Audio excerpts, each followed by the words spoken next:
Hello, and welcome back to another episode of The Good, the Bad, the Sports. Let's jump right in to today's good news. For the good news today, we dive back in one last time to the Winter Olympics for the 2026 Milan Games. Now, what we have really special today is, for the first time in Olympic history, the United States women's hockey team and men's hockey team both won gold medals. The women's won on February 19th, while the men winning on February 22nd. So a span of around 3 days. So insane. Also, what's even more coincidental is the woman won by a score of 2-1 in overtime. Yep, overtime. Meaning that they didn't win in just the 3 periods that the regular time gives them. They had to play an extra amount until somebody scored. Additionally, the men won by a score of, ready, 2-1 in overtime. That sounds similar to the women's. Yep, so they won the same score 3 days later, both winning gold, and even crazier is they both went undefeated at the Olympic Games this year, just showing how dominant and how much better the United States teams are getting with all these new young talented athletes coming to the league. But yeah, just insane. I thought that was a good one to start today's video off with.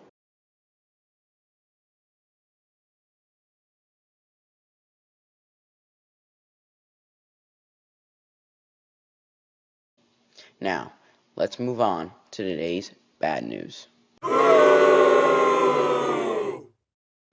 For the bad news, we take a look at the NFL Combine.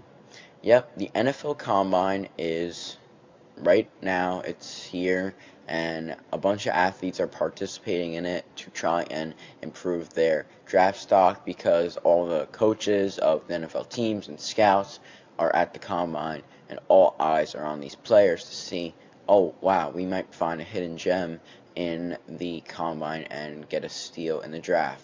Sometimes it works, sometimes it might backfire, but we'll see when the NFL draft happens in just a couple weeks from now, and we'll see at Pro Day as well. But what's the bad news for the NFL Combine is the former coach of the New York Jets, and now returning back to the New York Jets after his other position as a defensive coordinator, fell asleep. He was caught on camera falling asleep. Some say he might have been watching on his phone, but I think he was actually sleeping, and that just shows how he was not a good coach for the Jets and needs to just stick with the defensive coordinating position and not the head coach, because it's too much pressure on him, and he's just not strict enough, and falling asleep at the Combine allegedly is just unacceptable, and it cannot happen, especially because you can find a hidden gem, like I said, in a matter of seconds at the Combine, and falling asleep could miss that and hurt your team, especially because Aaron Glenn recently fired almost all the coaching staff. Just crazy. But yeah, that's just crazy that a head coach would fall asleep at the Combine. Such an important event and such a good way to bring up your team's status, from the Jets being obviously not a very good team. His top 50 prospects as Aaron Glenn looks on for the Jets. Fernando Mendoza 1. Jeremiah Love. For the big sports topic of today, we talk about one of the most controversial topics in all of sports: esports. Now, you might know esports are beginning to rise in popularity, as they can be pretty fun, and the big question is whether esports actually should be considered a sport. Now, many argue that an esport requires a lot of team chemistry, a lot of mental thinking, strategy, which are all things that a sport requires.